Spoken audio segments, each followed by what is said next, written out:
Hey folks, tonight we're not stepping into the chaos of a battlefield or the buzz of a medieval fair. We're heading somewhere colder, quieter, and way less romantic, right into the stone-clad belly of a medieval castle. Picture it. The sun's sinking. You pass beneath a groaning wooden gate into a wide, empty courtyard. Somewhere a torch crackles. Wind hisses through tiny slits in the walls. You shuffle along, boots echoing on stone, your breath fogging even indoors. And before you settle in, do me a favour. If you enjoy these time travel trips, like the video and maybe subscribe. It really helps. While you're at it, drop a comment with your current location and local time. I love seeing when and where you're watching from. Now, turn down the lights, maybe switch on a fan for that ambient breeze, and get comfortable. Because for tonight, this castle, drafty, dark, and entirely too damp, is home. Congrats. You're technically nobility now, but don't celebrate too hard. You've also just moved into what is essentially a giant medieval refrigerator. See, these castles weren't dream homes. They were fortresses, built for war, not warmth. The walls? Thick. Sometimes 10 feet thick, brilliant at stopping arrows, terrible at holding in heat. No insulation, no radiators, just endless stone and the kind of air that crawls under your clothes and sets up camp in your bones. You might have a fireplace, it might even work, but don't get too hopeful. Most of that heat shoots straight up the chimney and into the cold grey sky. Your bed? A wooden frame with a lumpy mattress stuffed with straw. Maybe you've got some linen. If you're fancy, you've got wool. If you're very fancy, maybe both. Doesn't matter. It's all scratchy, thin, and about as warming as a soggy towel. You sleep bundled in layers, tunic, surcoat, cloak, and if it's a bad night, more cloaks. You look like a laundry pile trying to take a nap. And if you get up in the night, good luck. That stone floor feels like betrayal. You've got no slippers, just your bare feet kissing cold rock while you navigate by candlelight and muscle memory. The castle breathes around you, not in a cosy way, but in a howling draft through arrow slits way. You try to light a candle, and the breeze puts it out before the wick even catches. There's damp in the air, not just around you, in the very walls. They drink it up, hold it, and return it to you in the form of a creeping chill and the occasional crop of mould. Some rooms are better than others. Historians argue whether nobles had it significantly warmer than everyone else. Tapestries on the walls, feather bedding, and the luxury of closing a heavy door, but even the best rooms wouldn't pass as comfortable today. Tapestries weren't just there for decoration, they were insulation. Thick woven cloths hung to block the wind from tickling your spine as you tried to sleep. People sometimes slept in groups, not for fun, for firewood. Heating multiple rooms, impractical. So your family, your attendants, and your distant cousin who was only supposed to stay a week, they all end up packed around one hearth, breathing the same stale air, snoring in unison. Privacy? A luxury for warmer seasons. In winter, it's all about heat conservation and whose feet smell the least. And here's a fun little twist. The higher up in the tower you are, the colder it gets. You'd think heat rises. It does, in well-insulated buildings. But in a drafty, spiralling stairwell built for defence, elevation just means more exposure, more wind, less fire. Congrats again, you live in a castle. It's just not a particularly glamorous one. Your fingers are stiff, your breath fogs indoors, your cloak smells like wet dog. You fall asleep still wearing half your clothes, hoping the family dog chooses your feet tonight. You lie awake, listening to wind rattle shutters and wondering, maybe peasants had the right idea. And then nature calls. You wake up needing to pee and instantly regret it. There's no toilet, no cosy indoor plumbing, just a long, frigid shuffle across stone floors to the most disappointing feature of your noble estate, the garderobe. Ah yes, the medieval bathroom, or more accurately a hole in the wall pretending to be one. It's often a small stone cubby projecting out from the castle, sometimes enclosed, sometimes not. If it's open to the air, congratulations. You're now peeing by moonlight with a breeze on your backside. If you're lucky, it's got a seat. If not, well, hover carefully. The chute drops straight down into a moat, a pit, or sometimes a cesspool that your least favourite servant has to clean out weekly. Some castles had night soil zones, where human waste was collected for redistribution. There's no flush, no cover, no scented anything. The stench just lingers. And if you're not close to the garderobe, you use a chamber pot, just a ceramic bowl shoved under the bed. And guess what? Someone has to empty it. Whether they actually do depends on how much they like you. Some nobles just set up curtains in a corner of their bedroom. That's your bathroom now. So you lie in bed trying to sleep while someone across the room lifts a curtain and relieves themselves. Sleep tight. Oh, and that moat outside your window? Not just water, it's a fragrant stew of waste, rainwater, dead rodents, and the occasional missing shoe. So much for romantic strolls along the castle wall. Some castles tried to get clever. Basic flushing systems using buckets of water, chutes angled just right. But they rarely worked for long. Mostly they just gave servants more opportunities to dangle from ropes with a bucket and a bad attitude. You want to know why your footman looks haunted at breakfast? Now you know. Hygiene wasn't high on the priority list. Basic comfort was a distant second to make sure the drawbridge still functions, and don't get murdered in your sleep. People even wore extra garments, padded hose, to delay the need for bathroom visits. That's right. Medieval adult diapers were kind of a thing. Some guardrobes were built above outer walls, a surprise defense tactic if someone tried climbing up. Imagine storming a castle and getting hit with more than arrows. You climb back into bed, shivering. You envy the foxes outside. At least they get to do their business with dignity. You finally fall asleep, nose cold, fire dying, stomach growling. Because yes, it's breakfast time. You wake up groggy, cold, and with the distinct sense that something's wrong. It's not a murder, not a siege, just the smell. Somewhere between boiled cabbage and regret. It's breakfast time. But don't get excited. In a medieval castle, breakfast isn't an event, it's an endurance test. Unless today's a feast day, which it isn't, your morning meal is probably a pottage. Not porridge, pottage. It's been simmering for days. It's vaguely grey. It contains oats, onions, cabbage, maybe a bit of turnip, and a meat that defies identification. It's food, technically. And it's warm. That's its best feature. The fire in the Great Hall is crackling, but it doesn't help the flavour. Everything tastes like smoke and overcooked dreams. There's no such thing as al dente here. Everything is boiled into surrender. Spices. Forget about it.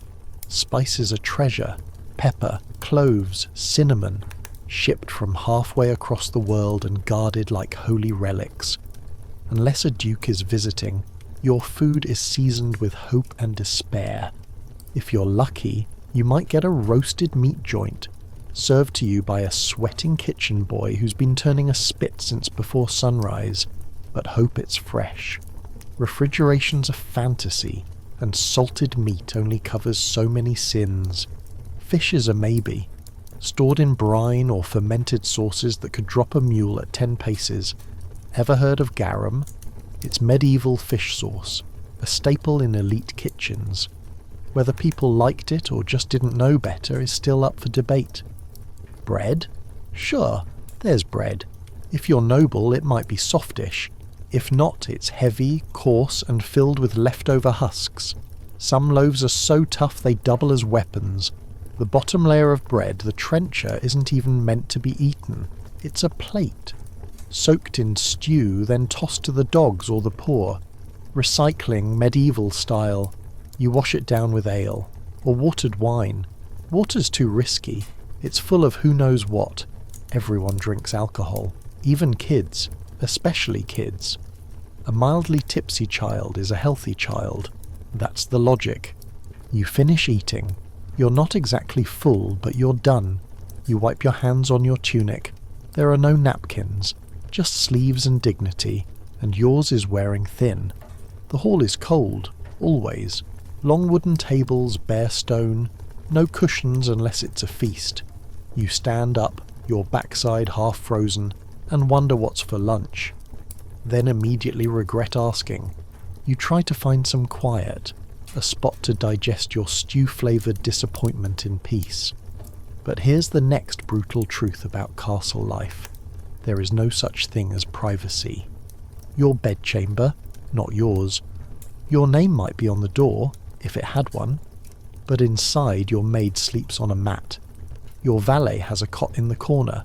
There's a footman lingering nearby in case you want more pottage. You're never alone, and if you are, people assume you're dying or up to something unholy. You dress with help, bathe with help if at all, and when you talk, someone is always pretending not to listen, and failing. Gossip spreads faster than plague, and no, you don't lock your door. There are no locks, just curtains, creaky hinges, and the thin illusion of solitude. Even letters aren't private. Many are dictated. Some are read aloud to the entire household. A noble's diary? That's a luxury for the future. Your feelings are public domain. Your love poems? Court entertainment. Historians still debate how nobles felt about this total lack of space. Some accepted it. Others quietly unravelled.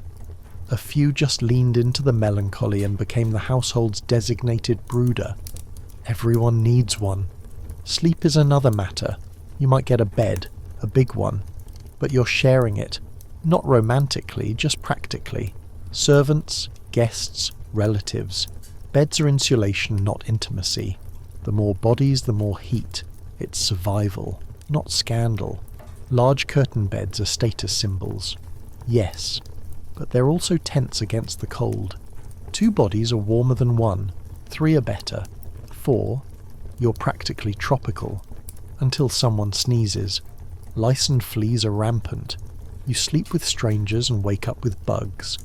If someone coughs, you start mentally updating your will. The Black Death didn't care about your lineage. Visiting nobles might be assigned to your chamber for months. Diplomats, extended family, random knight passing through. Guest is a very flexible term. Privacy, still fictional. Bathing is an ordeal. If you're lucky, you get a tub, a wooden barrel filled with buckets of heated water. Then someone helps you bathe. Then someone helps you dry. Then everyone gossips about what they saw. Some people avoid bathing entirely. They think warm water opens pores, and pores let in disease. Better to stay sealed and filthy. Smell like boiled despair, but don't catch a fever. Changing clothes? Rare. Most people rotate a few outfits. Outer layers are reworn without washing. Linen underlayers take the sweat. Servants might go weeks without a proper change. You try to hide in your chamber. A page lights your candle. Your maid mends your socks. Someone knocks to store salted fish in your window alcove. No one leaves quickly. No one knocks softly. And so, you pretend to sleep. That's your only real privacy. You fake rest just to be left alone. Until the smell hits. Not the chamber pot. Worse, smoke. Because in this stone-clad fortress of yours, your biggest threat isn't swords or starvation. It's fire. You jolt awake in darkness. Not because someone yelled, not because you're cold, though you are, but because something's off. The air smells wrong. Not chamber pot wrong. Worse. Smoky. Acidic. Burned. You shoot upright. The hearth was banked before bed, ashes spread to smoulder until morning. But something shifted. A log shifted. A servant forgot. The chimney belched, and now the room smells like panic. Here's the thing. Castles burned. Often. Spectacularly. You live inside stone, sure. Thick ancient walls meant to repel armies, but everything inside those walls. Kindling. Beams. Floors. Stairs. Furniture. Drapes. Feather beds. The thick, heavy curtains that were supposed to trap heat. Perfect fire ladders. All it takes is one misstep, one dropped candle, one servant nodding off with flint in hand. Candles, by the way, are everywhere, made from tallow, animal fat. They sputter, they drip, they reek. One sneeze and half the room is glowing the wrong way. There's no fire code, no extinguisher, no alarm bell beyond someone running through the halls screaming "smoke." Some rooms are safer than others.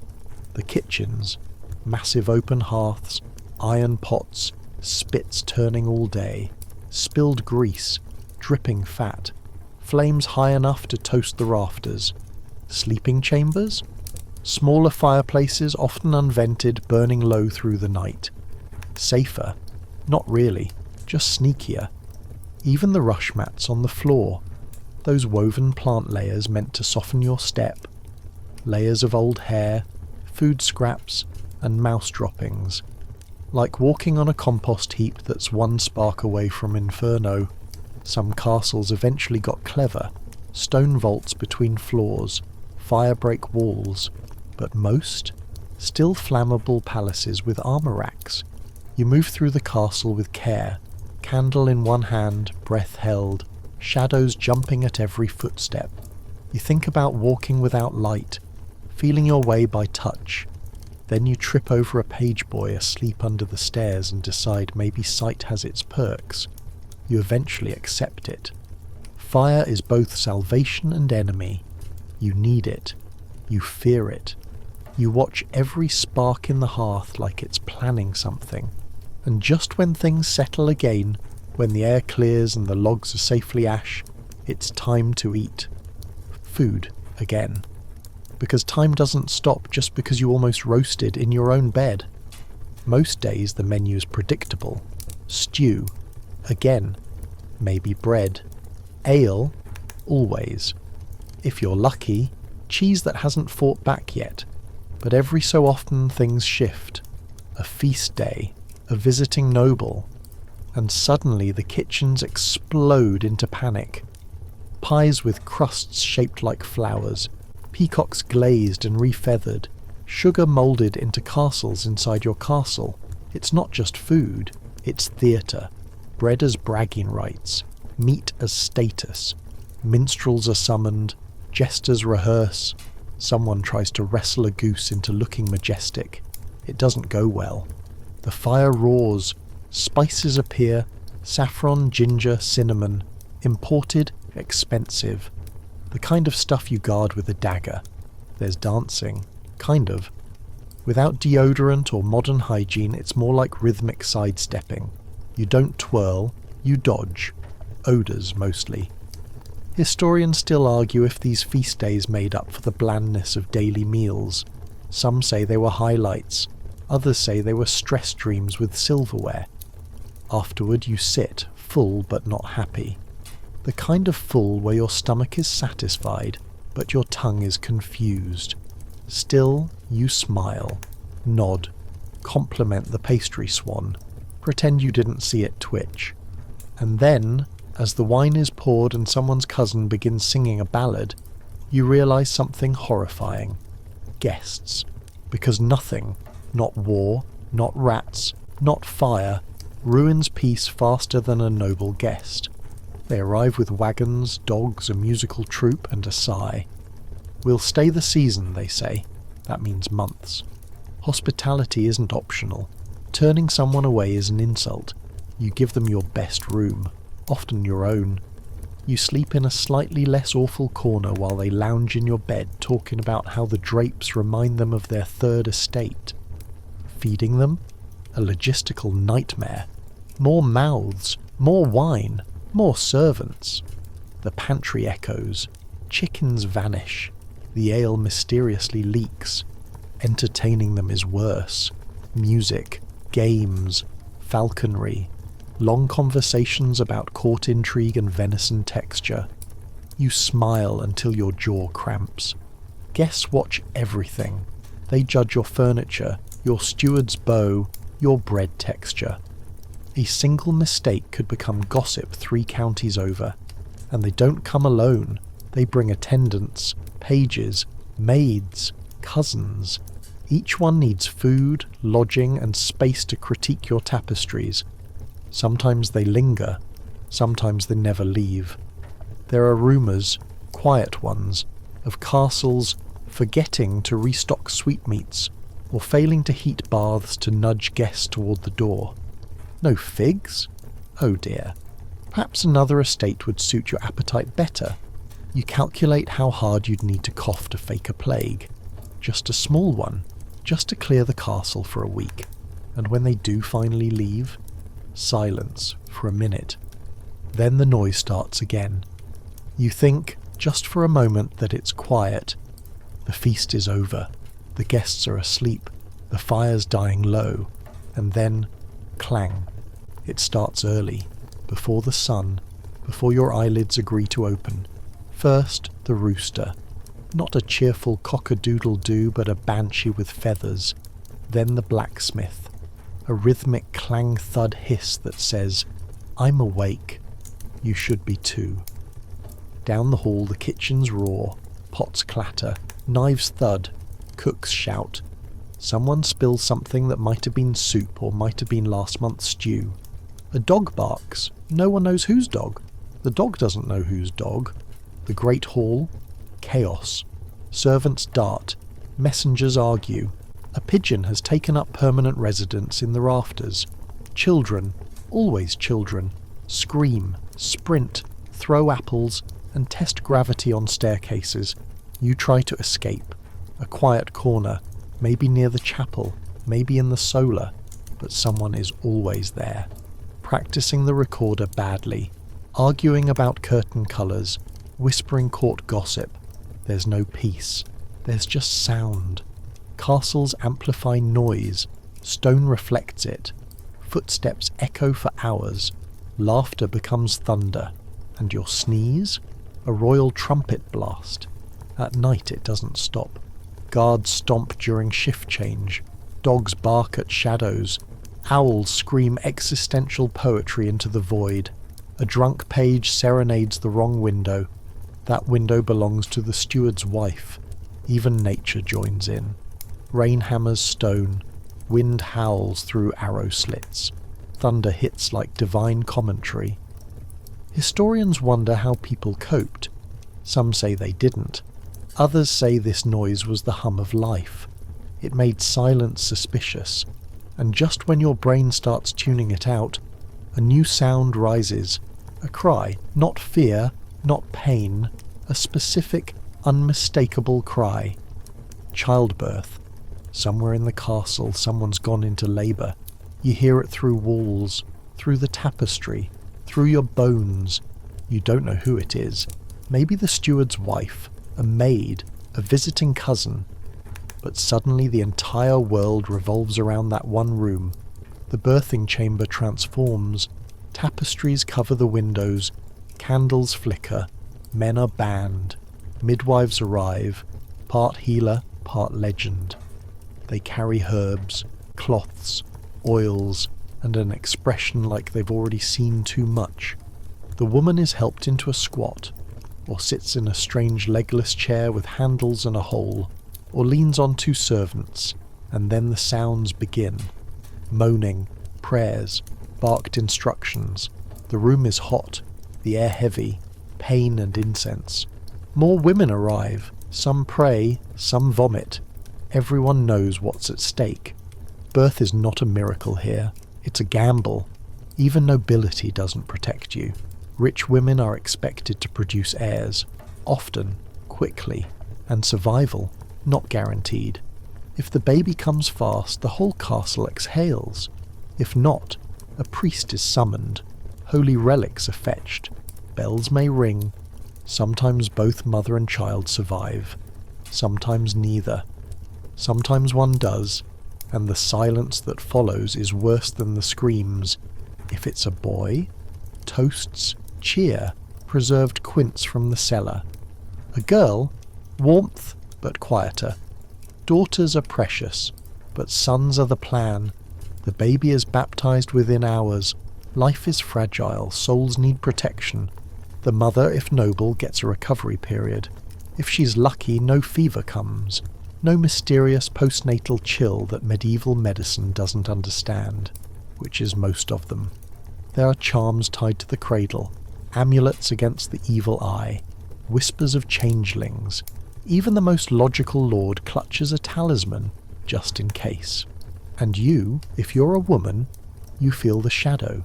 Whether you've birthed yet or not, it waits for you. Wrapped in lace and fear, you smile through it.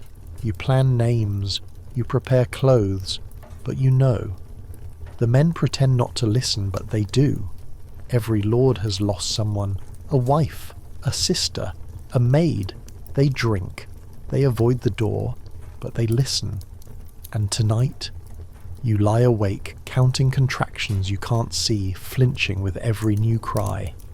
You picture her, clenched fists, brow dripping, the midwife muttering something ancient and half forgotten. Even here, surrounded by stone, by wealth, by nobility, life enters the world the hardest way possible. And that noise, that cry, it means she's still fighting. Let's hope she wins. But you'll find no rest yet. Because just beyond the birthing room, in the quieter corridors of the castle, something else stirs. The next chapter of discomfort wrapped in silk and velvet. Morning again, you peel yourself off the mattress, half frozen, half dreaming. You stretch, only to be reminded that your outfit, today's little exercise in noble torture, weighs as much as a modest bookshelf. Castle clothing isn't about comfort. It's armour, status, declaration. Who you are is stitched into every thread. You start with linen, a chemise or shift. Thin, always a little damp. Then come the layers. Wool, more wool. Possibly dyed if you're rich. Possibly still damp if you're not. If you're noble, you add another tunic. And another. A surcoat. A cloak. You're not dressing for the weather. You're dressing for politics. Warmth is just a side effect. Nothing's easy to put on. Laces twist behind your back, garters itch. Buttons, if you have them, are purely decorative. Real fastening happens with cords, ties, and the sudden realization that you need help. Shoes? Stiff leather. No arch support. No left or right. Just two identical foot-shaped guesses. They last about 3 puddles. If you're a woman, things get more complicated. Long gowns, sleeves like sails, wimples, veils, bodices that crush your ribs into medieval origami. Men wear padded doublets, hose tight enough to reveal breakfast, and pointy shoes, poulaines, so long they need to be tied to the knees to avoid accidental jousting. But you don't complain, because complaining means you care about comfort more than appearances, and appearances keep you alive. Laundry? Rare. Outer garments get brushed, underlayers get boiled when someone remembers. Linen touches your skin, so linen absorbs your sins. Most people smell like yesterday's soup and old wool. There are amulets stuffed with herbs, pomanders, tiny perfume orbs on chains, meant to mask the rot. They help, for about 10 minutes. So you dress, you parade, you scratch discreetly, because under that noble elegance you're still just a sweaty mammal with a bug problem and a prayer. And then, just when you think the day might pass in predictable discomfort, someone bursts into your chamber. The peasants are gathering. Out beyond the walls, in the fields, near the forest edge, not a mob yet, but close. They're holding torches. You rush to the battlements. Old Garin is at the front. Last year he gave you a goose. This year he's carrying a rake like it's a manifesto. It's not personal. It never is. Not really. The harvest failed. Taxes rose. Someone stepped on the wrong cow during a hunt, and now the people who grow your food, chop your wood, raise your children's nurses, they're angry. The guards are ready. So are the excuses. Bread distributions, public prayers, promises whispered like apologies. Sometimes it works. Sometimes they want more than words. Historians still argue about these revolts, whether they were genuine threats or just social pressure valves, but you feel the fear. It's real. Inside, the castle tightens. Gates close. Horses moved. Guards at every stairwell. The kitchen is quieter. Everyone listens for what's happening outside, while pretending not to. You try to sympathize. You do. You've read the tax ledgers. You've seen the ration sacks. You know the steward lied about those 3 missing barrels of barley. You want to fix things. You send extra bread. Maybe promise a new well. Maybe even a priest who blesses instead of scolds. But a promise doesn't patch a roof. It doesn't warm a home. Sometimes the rebellion gets clever. Notes scrawled on castle walls. Fewer taxes, more bread. We sweat. You feast. One adds, "Your cloak is ugly." You try not to take it personally. Outlaws appear. Former farmers turned raiders. They steal sheep, burn grain, romanticized by some, hunted by others. You pace the halls. These walls keep you safe, but also keep you in. Power doesn't just isolate you from attack, it isolates you from truth. You remind yourself, the castle has survived before, it will again. Until perhaps it doesn't. Because sometimes the real threat isn't outside the gates, it's inside the chamber, behind a bough, in the hand that pours your wine. There are whispers, a missing goblet, a servant reassigned without explanation, a page who stopped whistling. You remember the stories, the poisoned cup, the unbarred door, the lover with a key to the gate. You watch everyone differently now. You hold a council, praise loyalty, hand out extra rations, a quiet bribe disguised as generosity. You sleep with a dagger now, not because you expect to fight, but because you've stopped ruling by confidence. You rule by suspicion. Even dreams feel political. Power is no longer something you wear in fur-lined cloaks. It's the art of keeping people just content enough not to riot, just fed enough not to open the gate. But you manage. You endure. You whisper to the walls, just one more night. You survive. And at the end of that long day, when the candle burns low and the wind dies down, you sleep. Badly, but you sleep. And that's castle life. Tonight we're leaving the castle behind. No stone walls, no drafty towers, no servants tripping over your boots. Just you, a patch of uneven earth, and the low, wet groan of the countryside waking up. Welcome to farm life, medieval style. No nights, no feasts, just mud. A lot of mud. And maybe a goat who hates you for reasons it refuses to explain. You're a medieval farmer now. You have land. Technically, it's not yours in the way we think of ownership. It belongs to your lord, or the church, or the crown, or depending on the year, all 3. But you work it. You coax food out of it. You pray over it. You dig until your hands don't feel like yours anymore. Let's start simple. You wake up early, not because you're noble or virtuous, but because daylight is rationed, and you're already behind. The field is rough. Part overgrown meadow, part ancient battlefield. Rocks, roots, tufts of something you hope isn't poisonous. Step 1, clear it. Stones are pried out one back-breaking hunk at a time. Trees are hacked down, roots pulled up like medieval dentistry. Some farmers name the rocks, just so they can curse them properly. Then comes the ploughing. If you're lucky, you have a team of oxen. If you're not, you are the team. You drag a wooden ploughshare across the dirt, hands shaking, boots slipping, breath turning into steam as the soil begrudgingly opens up. Oxen aren't in a hurry. They move at a pace that says, "We could do this faster, but we won't." They're quiet, strong, a bit judgmental, and smarter than they look. You learn to speak to them, softly, rhythmically. They don't care what you say, just how you say it. Behind them, the plough bites into the earth. Slowly the field takes shape.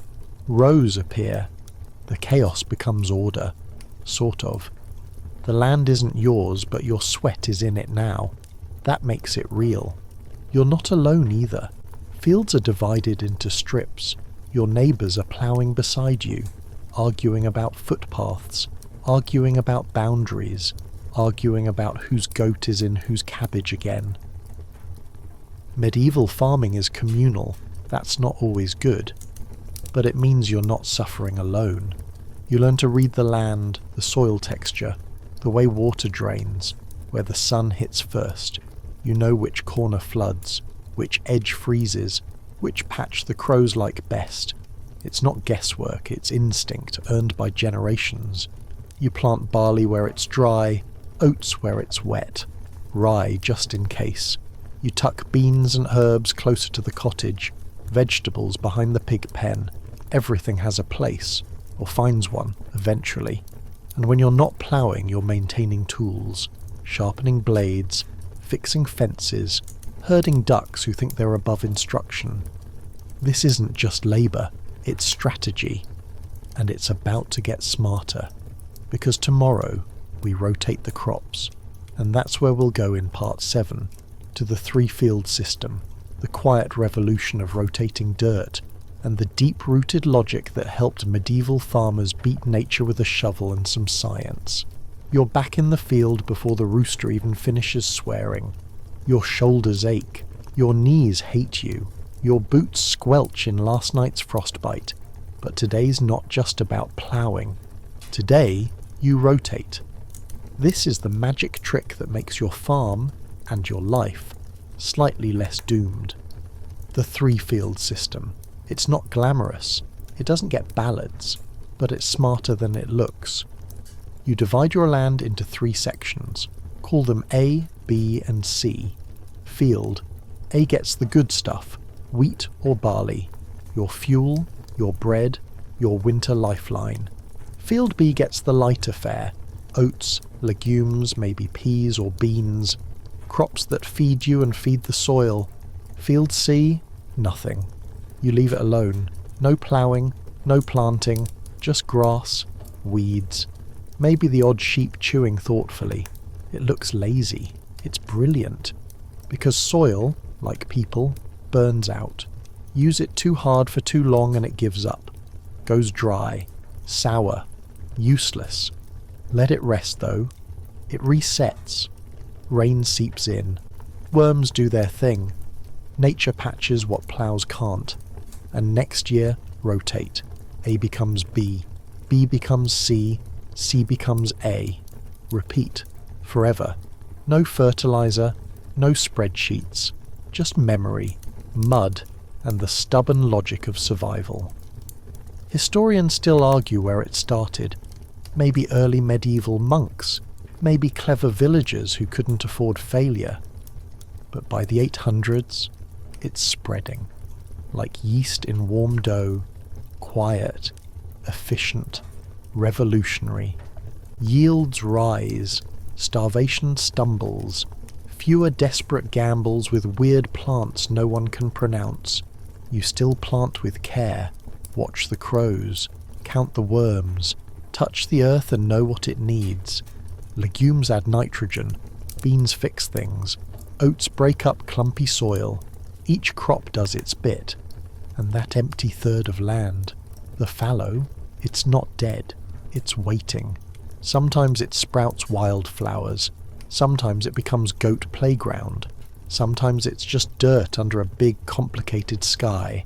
But it's yours, and when it's time to gather you share harvest with your village. Arguments happen, always. Whose patch yielded more, whose row got trampled, whose duck stole whose onion, but the rhythm holds.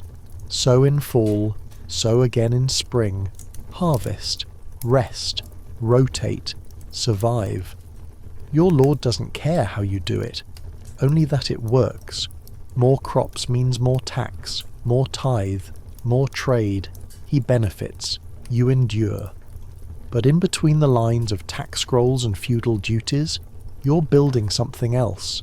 A rhythm, a system, a kind of wisdom that lives in your bones and under your fingernails. The three-field system won't make you rich, but it will feed you, mostly.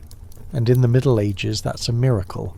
So tomorrow you'll walk the rows again, hand in the wind, boots in the muck, crows mocking from the fence post, and you'll whisper to the soil like it's an old friend with a memory for favours. Because it is. You hear them before you see them. A low grunt, a heavy huff, hooves thudding like distant thunder, and then they appear, broad-shouldered, horned, and looking deeply unimpressed. Oxen. Not majestic, not elegant, but absolutely vital. You don't get through a medieval season without them, not unless you plan on dying early or worse, ploughing everything yourself. They're not fast, that's a horse's job, but they are powerful, relentless, and somehow heavier than time itself. You hitch them up to the plough, a wooden yoke across their shoulders. It looks uncomfortable, it is, but they're built for it, sort of. They move slow, not because they're tired, because they know something you don't. You're not in control. They are. You learn to speak to them, not command, suggest, whisper, coax, threaten gently, in a voice that says, "Please, old friend," more than move. Because they'll test you. They'll stop in the middle of a furrow. They'll turn slightly to look at a rock. They'll sigh so deeply it echoes off the nearby trees. And then, maybe, they'll move again. When they work, though, magic. The plough bites in. Earth peels away. The field opens up like it wants to help. 1 step. 2. Dirt curling behind you like turned pages. But don't romanticize it. It's brutal. Your arms shake. The plough jerks when it hits a root. Your boots slip. Your hands blister. And behind you, the oxen snort like they've seen better humans. They have. Everyone names their oxen. Not out of affection, though that happens, but because when you talk to something every day, it eventually earns a name. Old Bramble, Sister Margaret, Grey Patch, Bones. You treat them well. You have to. Brush them, feed them, water them, curse them respectfully when they trample your foot. Without them, your field doubles in size overnight. Your workload triples. Your joints file complaints you didn't know they could draft. They haul wood. They drag carts.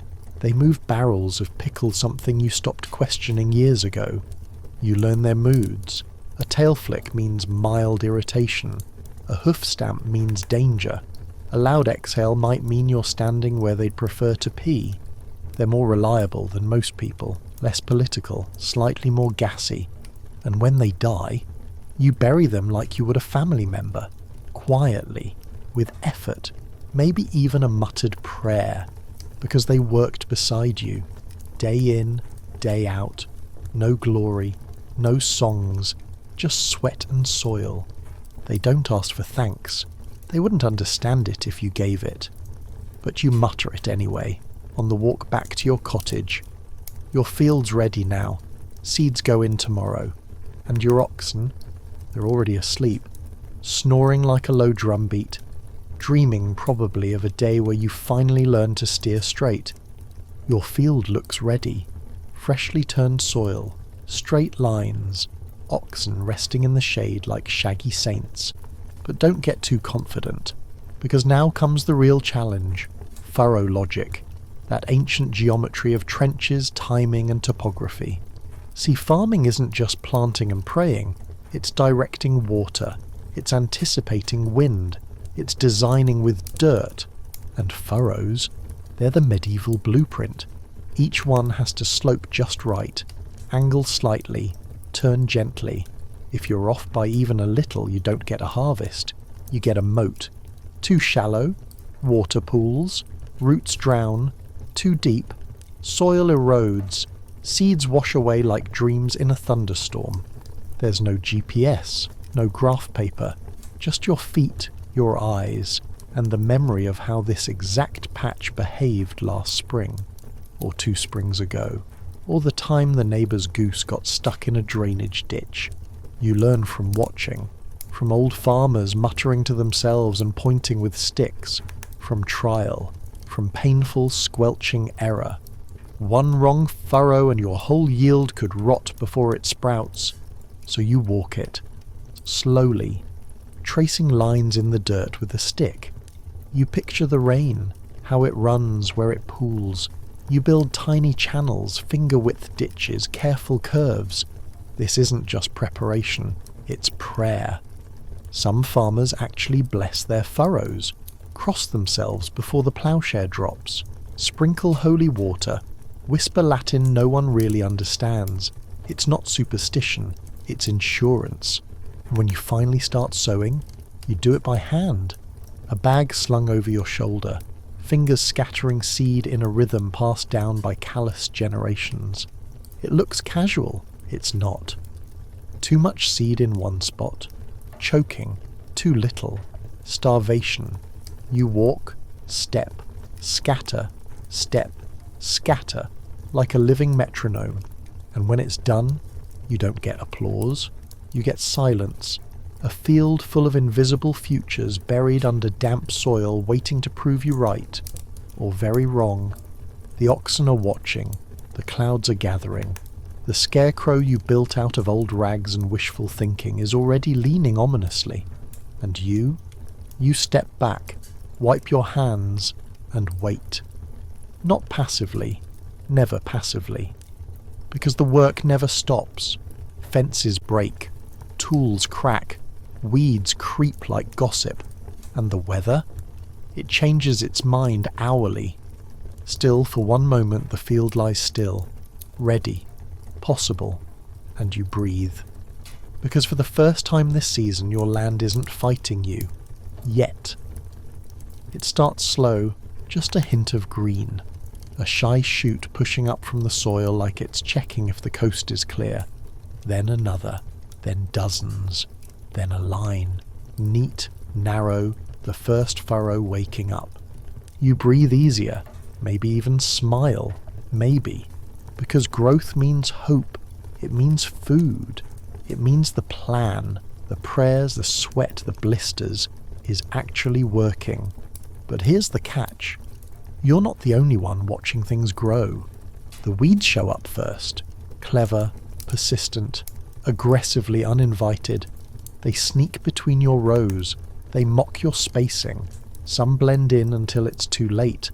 Others tower overnight like they've been waiting for this moment all year. You pull them one by one, over and over, day after day. You start naming them, not kindly. Then come the insects. You don't have pesticides. You have curses, candle smoke, and a chicken with strong opinions. Aphids chew your barley. Beetles tunnel into beans. Caterpillars arrive like hungry monks at a soup line.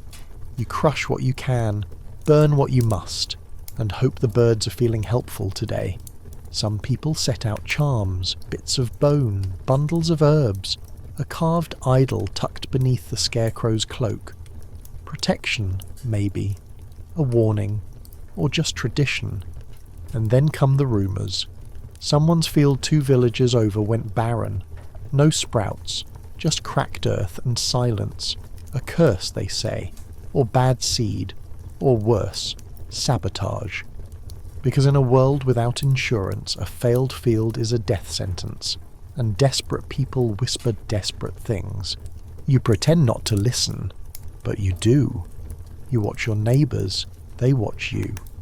Someone asks too many questions about your bean plot. Someone else hasn't come to market in weeks. Paranoia is just another weed, grows fast, hard to pull, and yet the sprouts keep growing. You pace the edge of your field like a sentry, checking leaves, touching soil, measuring hope in inches and shade.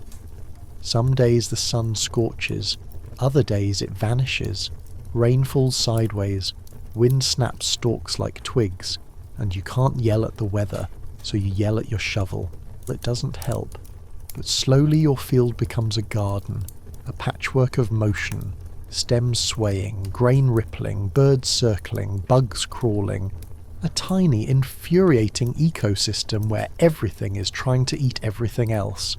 And in the middle of it, you, tired, tense, shirt stuck to your back, but standing.